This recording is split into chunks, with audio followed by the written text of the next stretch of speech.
japonaise. Bonjour, c'est Ritsuko, une japonaise habitant en France. Aujourd'hui, je reviens au sujet de oui ou non que j'ai écrit dans Zoom Japon numéro 35. Il s'agit de comparer la manière de répondre à la japonaise et à la française. Comme vous le savez, la plupart d'entre vous, les Japonais sont connus comme le peuple qui ne dit pas non. Certaines personnes non japonaises disent que le mot non n'existe pas dans la langue japonaise, mais ça c'est faux. Ils évitent de prononcer le terme non.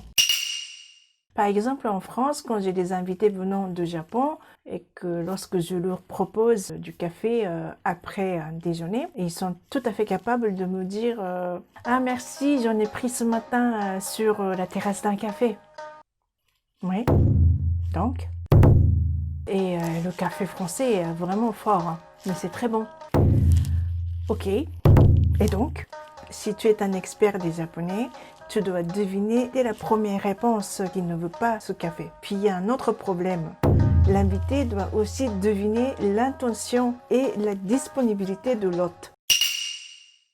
Par exemple, on dit qu'à Kyoto, si l'hôte te propose de servir du thé, cela signifie qu'il est temps de repartir. Cette anecdote a l'air extrême, mais c'est assez symbolique. Ce genre de code est partout. Il faut vraiment vivre au Japon pour distinguer ça. Même peut-être vivre quelques années au Japon ne suffit pas. Moi, j'ai grandi en regardant ma mère comme exemple.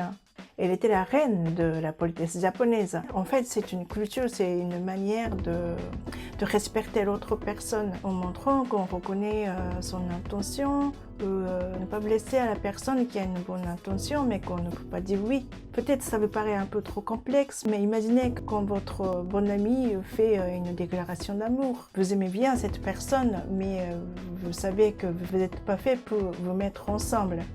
Donc, vous ne voulez pas blesser cette personne juste en disant « Ah non, non ». Donc, vous cherchez quelques mots pour dire non sans dire non. Donc, on peut imaginer que les Japonais, peut-être pas tous les Japonais, surtout pas peut-être les jeunes générations, mais traditionnellement, les Japonais appliquent cette méthode à beaucoup de choses, même pour un café. Et ben, ça paraît inutile et moi-même, en regardant maman, je me dis « Mais c'est fatigant, c'est pas la peine, allez, c'est bon ». Mais aujourd'hui, avec un recul, je me dis, c'est cette inutilité qui crée la culture, qui produit un art. Comme une architecture, il peut y avoir de l'espace qui sert à rien. Mais peut-être c'est cet espace qui confirme le style et le confort de la maison.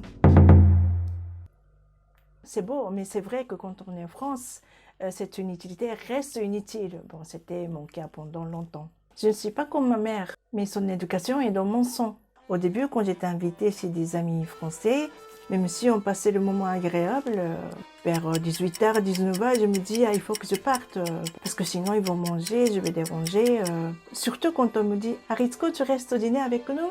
Moi, je précipitais à me lever et partir en disant « J'ai fait des courses ce matin ».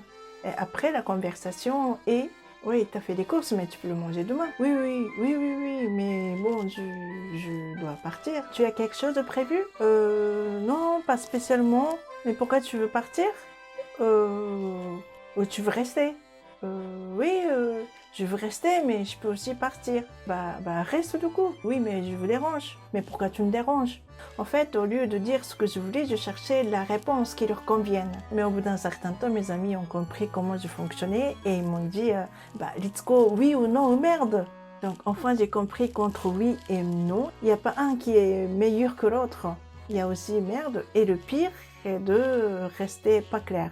Depuis, j'essaye d'être plus clair possible pour faciliter ma vie et aussi celle des autres. Mais c'est aussi à ce moment-là qu'on a commencé à me dire que je suis devenue une Française. Est-ce que c'est une bonne chose ou pas? Ça dépend. Des fois, c'est un compliment, des fois, c'est une ironie. Aujourd'hui, je suis à l'aise avec non et rien ne me choque. Moi-même, je n'hésite pas à dire non et je l'assume tel point que quand je dis oui, de temps en temps, j'ai l'impression d'avoir un peu grandi. Merci de dire oui pour vous abonner à ma chaîne. Au bout de 100 abonnés, je vais réaliser le premier rendez-vous avec le rédacteur en chef de Zoom Japon. Je souhaite le faire cette année. Dewa mata! On dit iie. Mais c'est vrai que moi-même, je ne sais pas si j'ai déjà dit ié dans ma vie. Si on me propose de café alors que je ne veux pas, je dirais plutôt ié ié kekko desu au lieu de ié. Ié ié, c'est la version parlée de ié et kekko et à l'origine signifie très bien, sans problème. Donc ié ié kekko desu est littéralement non non très bien, mais en pratique cela signifie non merci.